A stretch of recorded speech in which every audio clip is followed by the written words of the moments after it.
سورہ یونس کی وہ آیات، آیت نمبر 15، وَإِذَا تُتْلَى عَلَيْهِمْ آيَاتُنَا بَيِّنَاتٍ، اور جب ان پر تلاوت کی جاتی ہیں ہماری روشن آیات، قَالَ الَّذِينَ لَا يَرْجُونَ لِقَاءَ نَأْتِ بِقُرْآنٍ غَيْرِ هَذَا، تو جو لوگ ہماری ملاقات کے منکر ہیں نا، انہیں کوئی امید نہیں کہ مر کے ہم نے اللہ کو منہ دکھانا ہے، وہ نبی علیہ السلام سے کہتے ہیں کہ کوئی اور قرآن لے آؤ، یہ بڑا سخت قرآن ہے، یہ تو بالکل کوئی کمپرومائز ہی نہیں کرتا۔ جس طرح آپ کو بھی لوگ کہتے ہیں میٹھی میٹھی باتیں کریں، یہ سیم باتیں نبی علیہ السلام کو بھی لوگ کرتے تھے کہ یہ قرآن تو سیدھے سیدھے فتوے ہیں، تو قرآن بدلو، کوئی اور قرآن لے کر آؤ، او بدل، یا اسے تبدیل کر دیں، تھوڑا سا سافٹ کر دیں، کوئی طارق جمیل ٹچ ڈال دیں اس کے اندر، کوئی غامدی ٹچ تھوڑا سا ڈال دیں، لیکن قرآن تو آپ کو پتا ہے وہ تو تذکیر کی کتاب ہے۔ وَأُوحِيَ إِلَيَّ هَذَا الْقُرْآنُ لِأُنذِرَكُم بِهِ وَمَن بَلَغَ، اے نبی تم فرماؤ صلی اللہ علیہ وآلہ وسلم، یہ قرآن تو مجھے وہی اس لیے کیا گیا کہ میں تمہیں ڈر سنا دوں، اور جس تک یہ کتاب پہنچے، یہ تو انذار کی کتاب ہے، تبشیر بھی ہے، لیکن ان کے لیے جو بات مان جائے، ہاں جو بات نہیں ماننے والے اور جو مانے ہوئے ہیں ان کا بھی قبلہ درست کرنے کے لیے کتاب انذار ہے۔ تو آپ کوئی اور قرآن لیں یا اسے بدل دیں۔ قُلْ مَا يَكُونُ لِي أَنْ أُبَدِّلَهُ مِنْ تِلْقَاءِ نَفْسِي، اے نبی تم فرما دو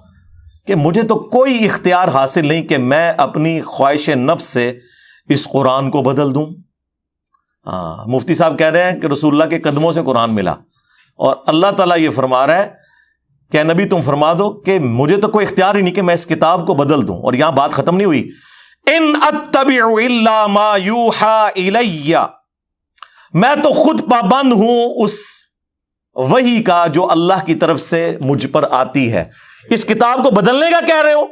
مجھے تو اللہ نے پابند کیا کہ میں نے بھی اس کتاب کے پیچھے چلنا ہے۔ یہ قرآن ہے جی، یہ کتابوں کا خدا ہے۔ پھر ہم کیوں نہ کہیں کہ مرنے سے پہلے اے مسلمان کر لے اس پہ غور، کتابوں کا خدا اور ہے، بابوں کا خدا اور، بابے بھی اسی خدا کو ہی مانتے ہیں لیکن ان کوالٹیز کے ساتھ نہیں جو آسمان سے نازل ہوئی ہیں پیغمبروں کے ذریعے، بلکہ ان کی اپنی تعلیمات ہیں۔ یہ کتابوں کا خدا ہے جی۔ انی اخاف ان عصیت ربی عذاب یوم عظیم، بے شک میں تو خود خوف کھاتا ہوں اس بات سے کہ بالفرض اگر میں نے بھی اپنے رب کی نافرمانی کی تو بڑے دن کا عذاب مجھے بھی آ پکڑے گا۔ اللہ اکبر۔ سوائے شیخ عبد القادر جیلانی کے، کیونکہ وہ تو اس وقت تک جنت میں نہیں جائیں گے جب تک کہ سارے مریدوں کو نہ لے جائیں۔ پھر ٹھیک ہی آپ سے کہتے ہیں نا قرآن حدیث ڈائریکٹ نہ پڑھو گمراہ ہو جاؤ گے، قرآن تو پھر ننگی تلوار ہے۔ اور یہ آیت صرف سورہ یونس میں نہیں آئی، یہ 3 جگہ آئی ہے، سورہ یونس میں، سورہ الزمر کے اندر آئی ہے، سورۃ الانعام میں آئی ہے۔ قل انی اخاف ان عصیت ربی عذاب یوم عظیم، اے نبی تم فرماؤ کہ میں تو خود اس بات سے خوف کھاتا ہوں کہ بالفرض اگر میں نے بھی اپنے رب کی نافرمانی کی تو بڑے دن کا عذاب مجھے بھی آ پکڑے گا۔ اور ایک اور آیت ہے سورہ بنی اسرائیل میں، یقین کریں میں جب وہ آیت پڑھتا ہوں نا، وہ تو ڈاکٹر سراج صاحب بھی پڑھتے ہوئے خوف کھا گئے تھے یقیناً۔ اس کا آپ ترجمہ آپ نے اعلیٰ حضرت کا پڑھ لینا ہے اور پھر مجھے بتانا ہے کہ میں نے کہیں پہ کوئی ڈنڈی ماری ہے تو آپ مجھے پکڑ لیں۔ سورہ بنی اسرائیل میں اللہ تعالیٰ نے نبی اسلام کے حوالے سے ذکر کیا۔ اب یہ ظاہر ہے سمجھانے کے لیے، کافروں پر غصہ ہے، لیکن ظاہر ہے کہ اللہ تعالیٰ اپنی تعلیمات میں تو بہت اسٹرکٹ ہے۔ آیت نمبر ہے 73، وَإِن كَادُوا لَيَفْتِنُونَكَ عَنِ الَّذِي أَوْحَيْنَا إِلَيْكَ، اور یہ لوگ تو تلے ہوئے ہیں اے نبی علیہ السلام کہ آپ کو ہٹا دیں اس وحی سے جو ہم نے آپ کی طرف کی ہے، یعنی کافروں کا پورا پریشر ہے کہ آپ قرآن کی اتباع کرنا چھوڑ دیں، نعوذ باللہ۔ لِتَفْتَرِيَ عَلَيْنَا غَيْرَهُ،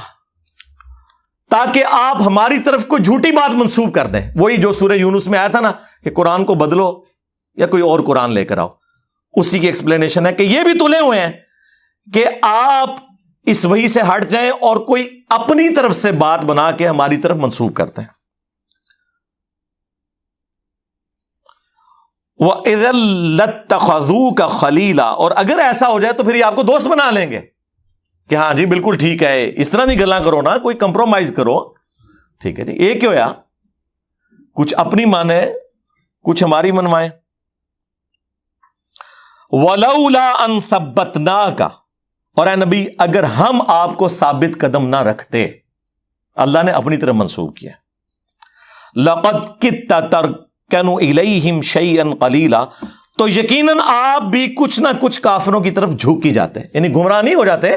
مراد یہ کہ اگر ہم آپ کو نہ تھامتے تو آپ بھی کوئی کمپرومائز ان کے ساتھ تھوڑا بہت کر لیتے۔ اذا لأذقناك ضعف الحیات وضعف الممات، اور اگر ایسا ہوتا تو ہم آپ کو دنیا کی زندگی میں بھی دگنا عذاب دیتے اور آخرت کی زندگی میں بھی دگنا عذاب دیتے۔ ثم لا تجدوا لك علینا نصیرا، اور پھر آپ ہمارے مقابلے پہ کسی کو اپنا مددگار بھی نہ پاتے۔ اے نبی اگر آپ کوئی ایسا کام کر دیتے، ظاہر ہے کہ ایسا ہوا نہیں ہے، یہ سمجھانے کے لیے، لیکن یہ آپ کو سینسٹیوٹی بتا دے گا اللہ تعالیٰ کی توحید کے معاملے میں۔ ایک تو یہ سخت آیات ہے، اور ایک اور سورۃ الحاقہ کا آخری رکوع،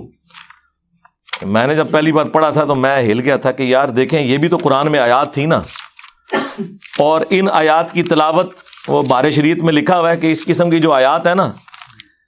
ان کی صرف تلاوت کی جائے گی، ان کا ترجمہ یا تفسیر یا درس و بیان کرنا حرام ہے۔ ہاں جی ہاں، یعنی وہ اللہ کو ٹیچ کرنا چاہ رہے ہیں کہ یہ تو نے جو قرآن نازل کیا ہے نا، یہ ہم ڈیسائیڈ کریں گے کہ کون سی چیز پڑھنی ہے کون سی نہیں۔ اللہ اکبر۔ تنزیل من رب العالمین، سورۃ الحاقہ آیت نمبر 43۔ قرآن یعنی اللہ تعالیٰ فرما رہا ہے کہ یہ رب العالمین کی طرف سے نازل ہوا ہے۔ وَلَوْ تَقَوَّلَ عَلَيْنَا بَعْضَ الْأَقَاوِيلِ، اور اگر یہ نبی علیہ السلام ہماری طرف کوئی بات منسوب کر دیتے نا خود سے، لَأَخَذْنَا مِنْهُ بِالْيَمِينِ، تو ہم ان کا داہنا ہاتھ پکڑتے، ثُمَّ لَقَطَعْنَا مِنْهُ الْوَتِينَ، اور ہم ان کی رگے جان کاٹ دیتے، اگر یہ بھی ہماری طرف کوئی بات ایسی منسوب کرتے جو ہم نے وہی نہیں کی۔ فَمَا مِنْكُمْ مِنْ أَحَدٍ عَنْهُ حَاجِزِينَ، اور پھر تم میں سے کوئی ایک بھی ایسا نہ ہوتا جو ان کو ہم سے بچا سکتا۔ وَإِنَّهُ لَتَذْكِرَةٌ لِّلْمُتَّقِينَ، اور یہ قرآن اور نبی علیہ السلام دونوں نصیحت ہے ان کے لیے جو ڈر جائیں، جو بات مان لیں۔ یہ آیات ہیں، یہ آیات یہاں پہ یہ کنفلکٹ بن گیا کہ اس سے کوئی شان رسالت میں تنقیص ہو رہی ہے۔ میں کہتا ہوں جی ان آیات کے سوا ہمارے پاس کوئی آیتیں ہی نہیں ہیں یہ ثابت کرنے کے لیے کہ یہ کتاب رسول اللہ نے نہیں لکھی۔ جو شخص کتاب خود لکھتا ہے اپنے بارے میں یہ کچھ لکھے گا؟ وہ جو آپ نے آیت پڑھی تھی نا وہ تو قرآن کے بارے میں تھی تعویل خاص کے اعتبار سے۔ اس سے جو پچھلی آیت ہے سورہ یونس کی آیت نمبر 57، اس میں اللہ تعالیٰ کیا فرما رہا ہے؟ یا ایھا الناس قد جاءتکم موعظۃ من ربکم وشفاء لما فی الصدور وہدی ورحمۃ للمؤمنین، اے پوری انسانیت بے شک تمہارے پاس آ گئی ہے کون سی کتاب ہے جو واعظ ہے اور شفا ہے دلوں کی بیماریوں کی، سب سے بڑی بیماری شرک، اور مومنین کے لیے اس میں رحمت ہے، ہدایت ہے، اور پھر ساتھ آیا قل بفضل اللہ وبرحمتہ فبذالک فلیفرحوا، اے نبی ان سے فرماؤ کہ اللہ کی رحمت اور فضل کے اوپر ان کو چاہیے خوب خوشیاں مناؤ، یعنی جشن قرآن مناؤ، یہ نہ کہو کہ قرآن ڈائریکٹ پڑھو گے تو گمراہ ہو جاؤ گے، اے جشن قرآن ہے اور رہ جائے تھے۔